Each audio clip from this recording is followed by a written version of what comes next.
Welcome to Choice Classic Radio. Like us on Facebook, subscribe to us on YouTube, and help keep this show alive by donating at choiceclassicradio.com. For more of your favorite old-time radio shows, join us on our companion podcast, Choice Classic Radio Detectives, where we bring to you tales from the greatest detective shows the golden age of radio had to offer.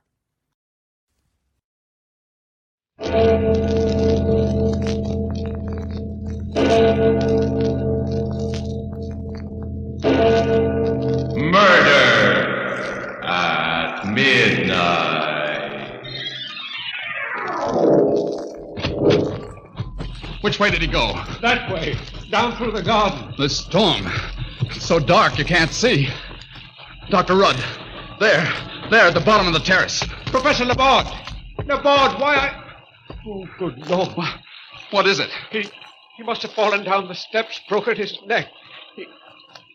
He's dead.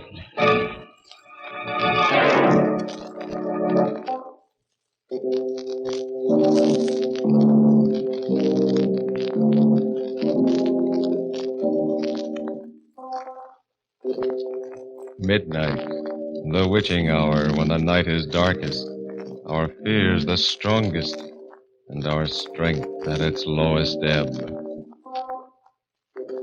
Midnight, when the graves gape open and death strikes. How? You'll learn the answer in just a minute in The Kabbala.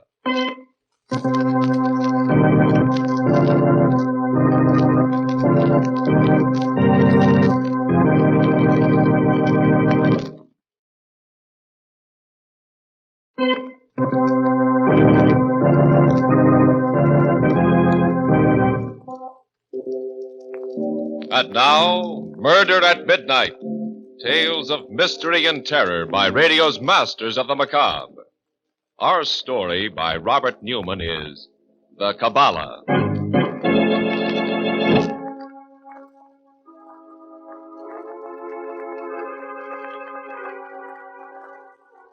A rambling house on the outskirts of a small university town. And in the house, a room that seems more like the cell of a medieval alchemist than the study of a college professor. Its walls lined with ancient volumes and astrolabes and other curious instruments. Bent over his desk, Dr. Rudd does not hear the knock on the door at first. But when it's repeated, he says, Come in. Alan's going, Father. He wanted to say good night to you.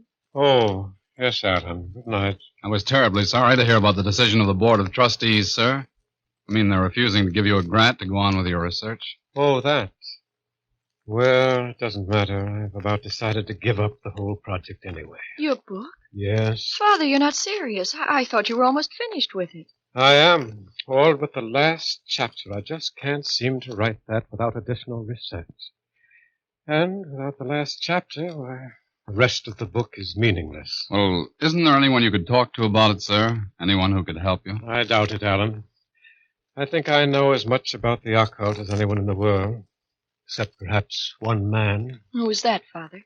The man I studied under at the University of Paris.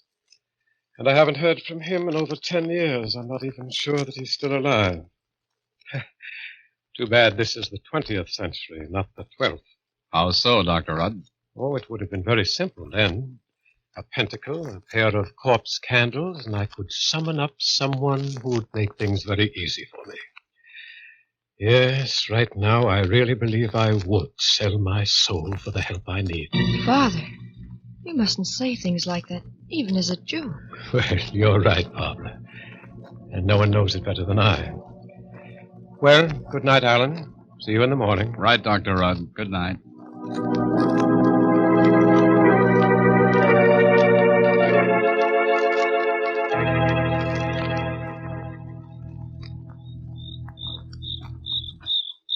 I'll walk you down to the road, Alan. Oh, fine, dear. Pretty depressed, isn't he?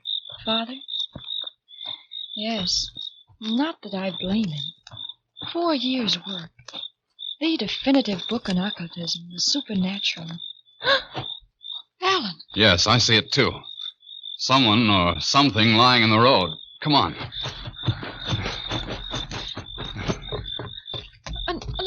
man, and he's dressed so strangely. He looks like an Arab. Wonder what he's doing around here. Anyway, he seems in a bad way. Here, I'll carry him into the house. You run ahead and tell your father. All right.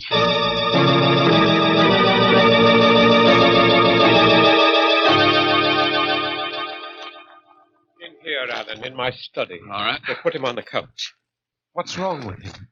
Well, it's hard to say, but I think it's just exhaustion. Oh, his pulse is very weak. Barbara, call Dr. Stevens. Of course, Father. He's opening his eyes. Where? What is this place? No, it's all right. You're among friends. We're sending for a doctor. A doctor? You're kind, but it's too late. Allah stretches his hand out for me. Nonsense. All you need is some food, rest. No, I'm dying. But if you are indeed friends, one last request. Will you grant it? If we possibly can. I am a Hajj, a Sufi. I come of a long, ancient line. Will you see that I get proper burial? Oh, yes, of course. I have no gold, money, but... He's fainting. Loosen his robe, Alan. Right. Say, he's got something hidden here. A parchment scroll. The Kabbala! You've taken the Kabbala? It's all right. No, you must not. It's a curse. Into the fire. Destroy it. If you use it... Father. Yes. Yes, he's dead. May his soul rest in peace.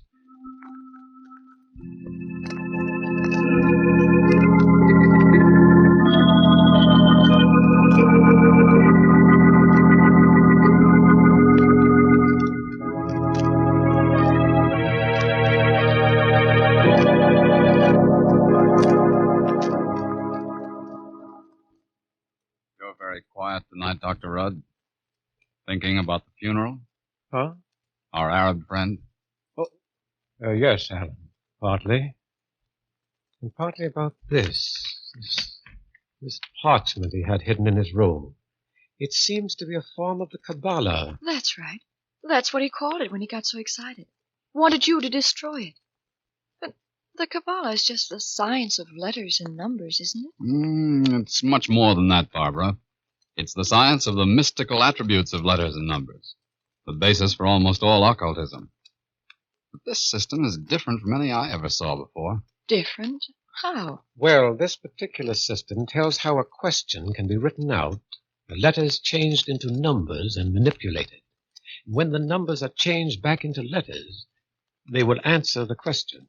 Listen, Professor, what do you say we try it? Try it? Sure. Of course, it's a lot of nonsense, but, well, why not? Oh, well, all right. There's paper and pencils on my desk. What are you going to ask, Father? Oh, something simple, something we can check. Me, I'm going to ask something really practical. Okay, Professor, let's go.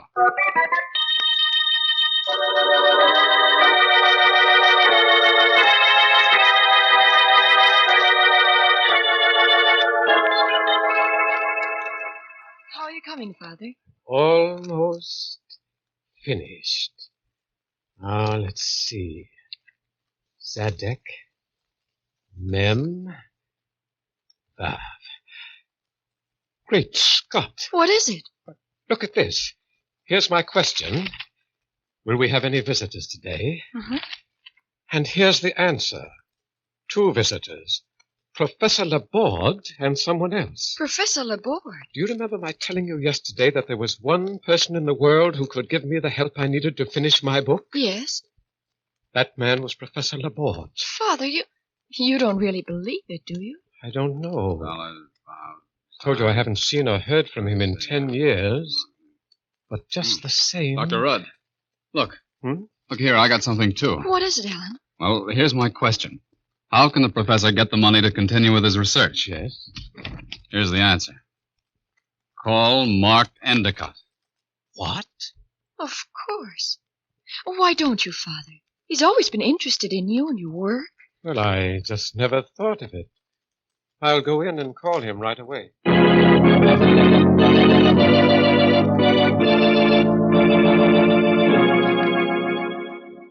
Well, Father, did you get him? Yes. Yes, it's very strange. In what way? He said that he'd been thinking about me a good deal lately, and he's driving out here this evening to see me. There. That's the answer to your question. 2 visitors. Professor Laborde and someone else. Well, he must be the someone else. You think so? Oh, of course. Somehow I don't. Well, what do you mean, sir? I don't know.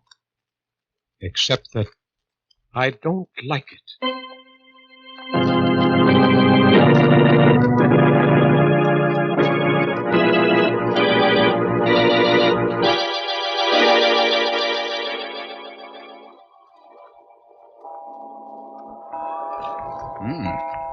It's beginning to look as if our Kabbala is a washout after all. What makes you say that? Well, 11 o'clock and no sign of either Laborde or Endicott. I can't understand it. Endicott definitely said that he was driving out here and that he was leaving immediately. He probably changed his mind because of the storm. Well, it's still pretty bad out, isn't it? Yes, but it's not like him. You think he'd phone us and let us know? Oh, perhaps that's he now. Hello? Yes? This is Professor Rudd speaking. Who? Oh, yes. What? But that's impossible. I spoke to him only a few hours ago, and... Why, I can't believe it. You're sure? Oh, I see. Thank you. Thank you very much. Goodbye. Who was it, Father? That was Mark Endicott's attorney. His attorney? What did he want? Mark Endicott was killed at about 6 o'clock this afternoon. Killed? On his way here, an auto accident. His attorney called to tell me Endicott had left me a $5,000 bequest for research. What? Father, the Kabbala. It said you were to call him for the money to continue your work. It didn't actually say he was coming out here. No. Wait a minute. You mean you really think I that... don't know, Alan. But I do know that if I hadn't called him, he wouldn't have started driving here in the storm. He wouldn't have had the accident and been killed. And I probably wouldn't have gotten the money. But, Father, if it's true, if it has some sort of supernatural power, then what about Professor Laborde? It did say he was coming. Oh, please, Barbara, I told you I don't know. Endicott was my friend. Now he's dead. And somehow I feel as if Father, the door. Yes. Yes, let's see who it is. Great Scott, Professor, if it is Laborde, do you realize what this means? Yes, Alan. If it is, why, the thing's priceless, absolutely priceless. Why, I don't... I beg your pardon. I'm sorry to trouble you, but... Come in, Professor Laborde. Come in. We've been expecting you for some time now.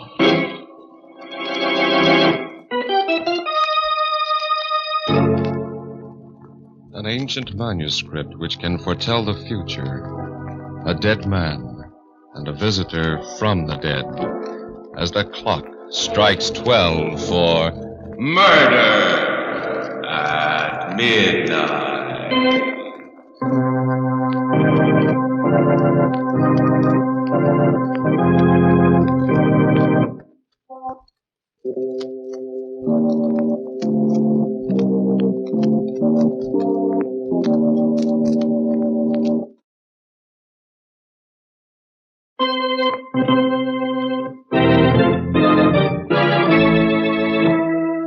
And now, back to Murder at Midnight and the Kabbala. Just a moment or two later, and Professor Laborde is being shown into Dr. Rudd's study. In here, Professor Laborde. Barbara, will you take the professor's things? Of course, Father. Thank you, my dear. You're very kind. But there's something I do not understand, Dr. Rudd. When you opened the door, you said you had been expecting me. Since early this afternoon. But that is impossible. Completely impossible.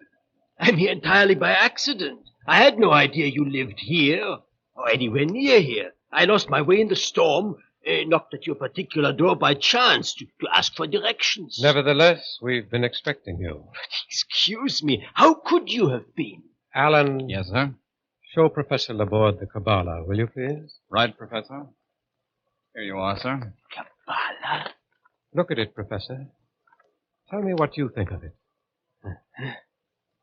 Interesting. Very interesting. Of course, I cannot be sure without examining it thoroughly. But it appears to be even older than the Black Grimoire. And its form resembles that of the Key of Solomon.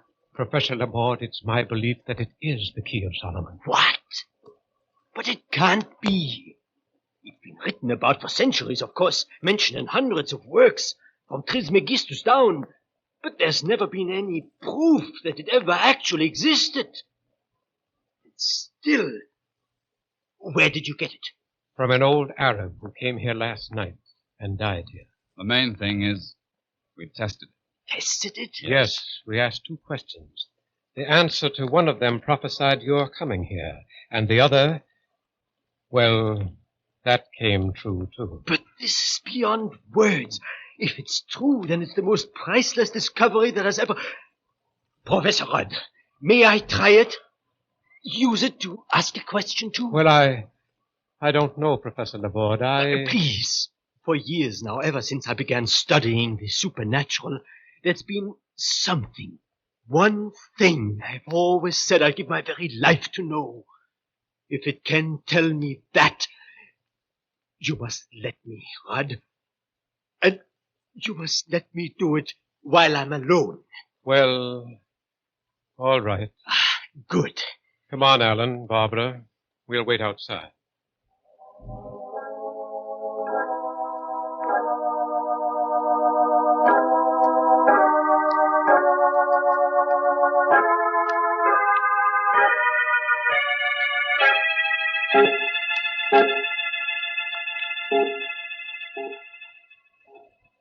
What time is it now, Professor?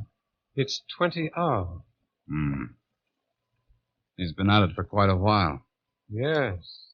If he doesn't call us in another minute or two, we'll go in. I'm probably being very silly, but I don't like this, any of it. Why not, Barbara? I don't know, but... What's that? Professor Laborde, come on. Professor Laborde, what is it? What's happened? What are you doing? He's burning something in the fire. Father, it's his hands. He's holding them in the fire, burning Great them. Scott, Professor Laborde, stop. Stop. Have you gone mad? Fire! Only fire can burn my hands clean again. I asked. Now I must pay. Laporte. Let me go. Let go. I am coming. I'll pay. Professor Laborde, come back. Quick, Alan. Okay. Which way did he go? That way. Down through the garden. The storm. It's so dark you can't see. Dr. Rudd. There, at the bottom of the terrace. Professor Laborde. Laborde, why... Oh, good Lord. What is it? He must have fallen down the steps, broken his neck. He's dead.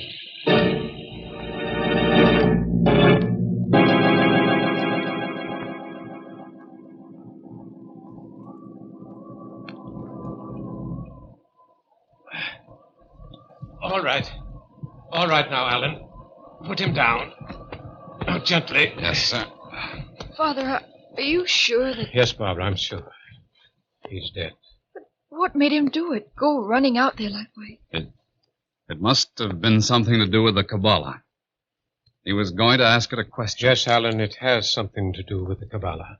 And standing there with his hands in the fire, as if he were trying to burn them clean. Father, what was the question he asked? What answer did he get? I think perhaps I can guess. The old Arab, he warned us, remember? He said it was accursed, evil, that if we used it... Wait a minute, Dr. Rudd. Laborde said he'd give his life to know the answer to that question, and now he's dead. Yes, Alan, that's what was in my mind, too. That and one more thing. Do you remember what I said just before you found the old Arab in the garden? That I'd make a pact with the devil, sell my very soul for the help I needed to finish my book? No, Father, you're not serious. You don't mean you really I've believe that... lived too long, my dear, seen too many strange things to disbelieve anything. If the Kabbala is everything we think it is, if it is the key to the future, to all knowledge, if it can answer any question we put to it, then there are only two sources from which it can draw its power.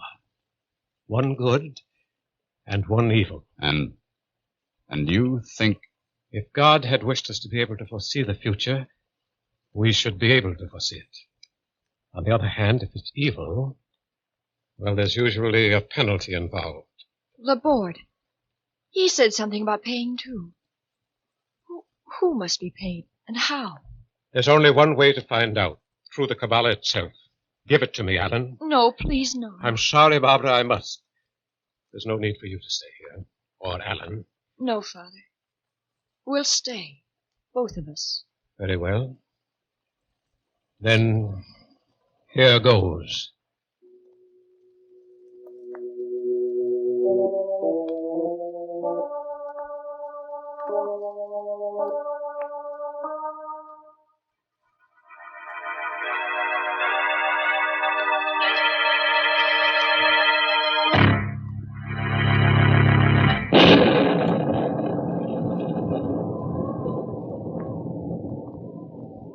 You're shivering, darling. Are you cold? Shall I build up the fire? No, Ellen, I'm not cold. What was that? It sounded like the outside door opening. Maybe Father, what is it? Are you finished? Yes. Yes, I'm finished. And what? Look. Here's the question. Who must be paid, and how? And here's the answer. Turn around, and you will see.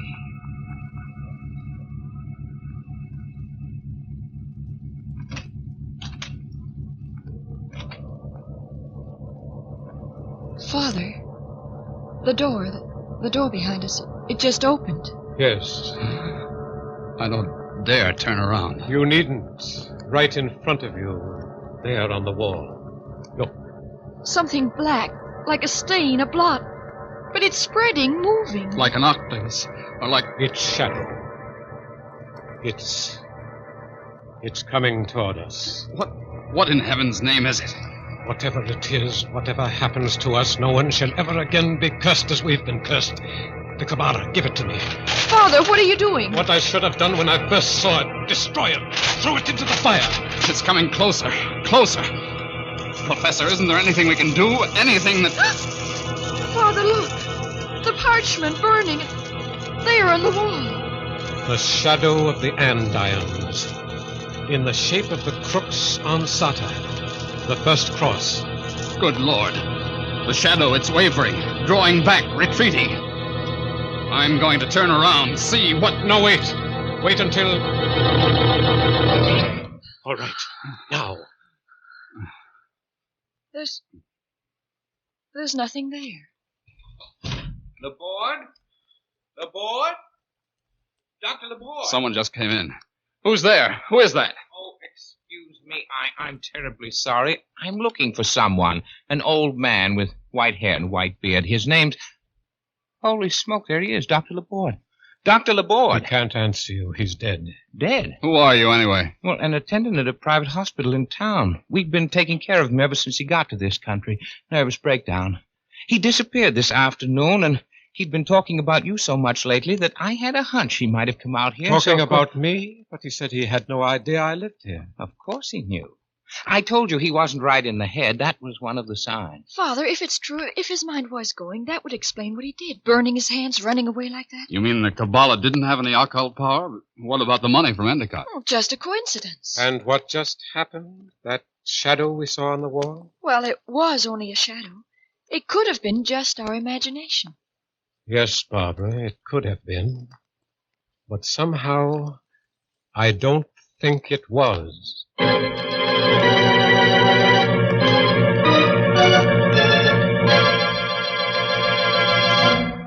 An old professor stands next to the body of his friend, staring at the fireplace where the secret of the ages has gone up in smoke as the clock strikes 12 for Murder at Midnight.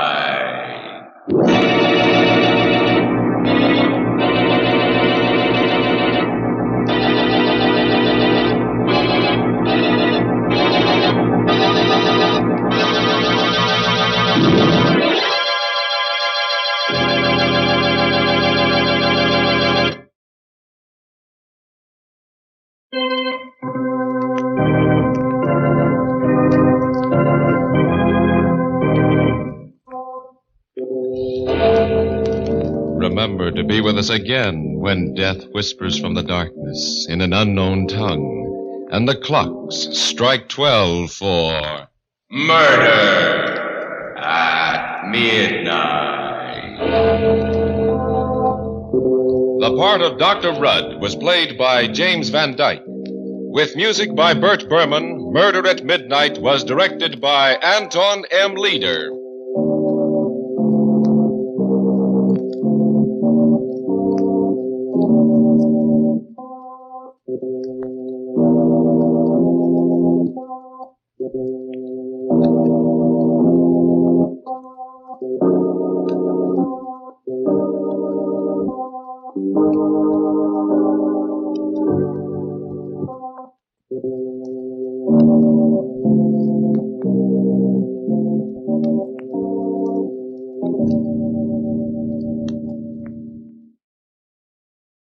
That concludes today's episode.